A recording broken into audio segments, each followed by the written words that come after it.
Baiklah, materi kali ini kita akan melanjutkan materi sebelumnya yang bahas tentang bagaimana prospek memulai usaha yang baru. Nah, kali ini yang kita akan bahas tentang inovasi dan kreativitas. Dua hal ini merupakan juga hal yang menjadi faktor dalam memulai sebuah usaha yang baru. Karena inovasi ini merupakan sebuah hal yang baru, penemuan yang menciptakan sesuatu yang relatif baru dengan nilai tambah yang tinggi, dan merupakan gabungan dari berbagai hal yang setelah ada, seperti yang telah dikatakan oleh Febriansa. Sedangkan menurut Kotler dan Keller, inovasi ini merupakan produk, jasa, ide, dan persepsi yang baru dari setiap orang. Jadi, inovasi ini bukan hanya ciptakan sesuatu barang, tapi jasa juga bisa. Seperti event organizer itu sudah banyak di mana-mana. Organizer. Tapi mengapa event organizer ini yang banyak dipakai? Karena di situ berbeda. Mungkin dari tutur bahasa, gaya pelayanan, cara dia mengatur, ide-ide juga berbeda.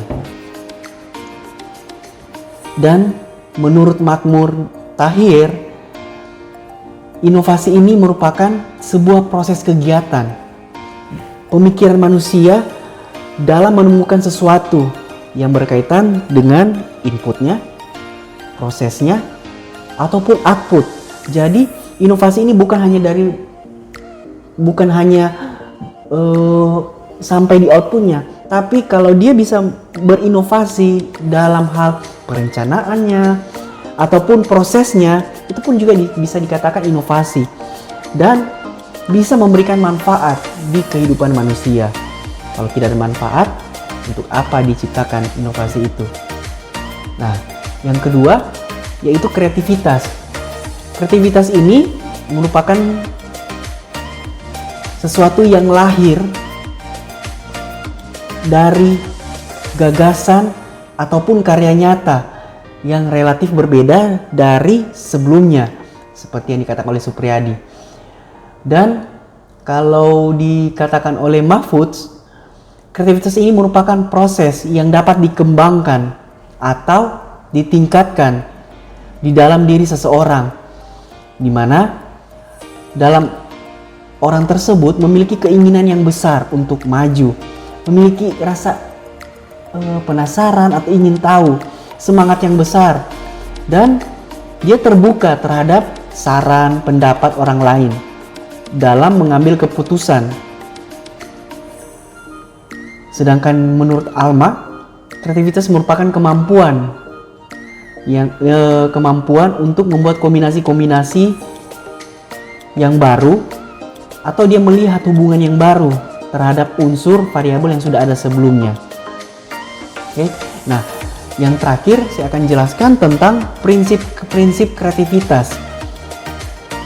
Basicnya seperti yang dikatakan oleh Hendro, ini ada 7 prinsip yang bisa dipakai di kehidupan kita. Salah satunya, posisikan diri berlawanan atau berbeda dengan yang lain. Jadi kalau yang satu ciptakan A, jangan kalian mau ciptakan yang sama juga. Tapi orang seringkali berinovasi lah, menciptakan hal yang kreativitas lah, berkreatif lah. Jadi berlawanan dengan dia, tapi bukan bisa dikatakan juga seperti saingan, tapi menciptakan sesuatu yang baru. Memiliki teori inovasi, jadi dia berpikir yang berbeda.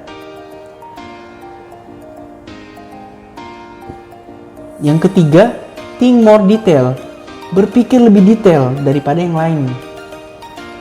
Jadi kalau misalnya yang satu, kalian kerja di perusahaan ini, dia ini kekurangannya di sini, ini, atau dia punya kelebihan ini, saya mau coba menciptakan sesuatu yang baru lewat hasilnya. Keempat, mempunyai hasil yang perfect. Jadi berpikirlah sampai tidak bisa dilampaui oleh orang lain. Mencapai hal yang sempurna sesuai dengan kemampuan kalian masing-masing.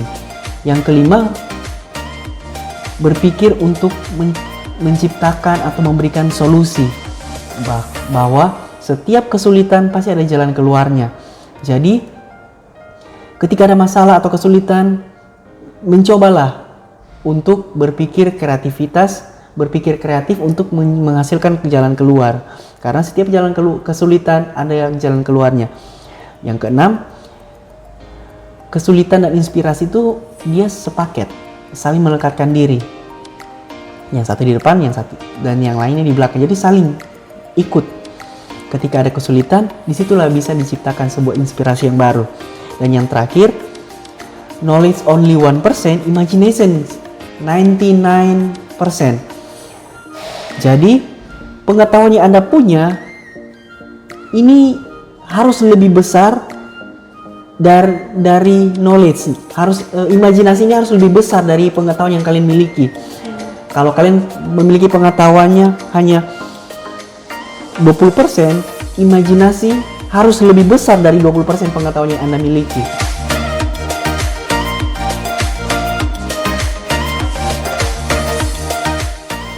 Baiklah, pertemuan kali ini telah selesai. Sampai ketemu di pertemuan selanjutnya. Bye.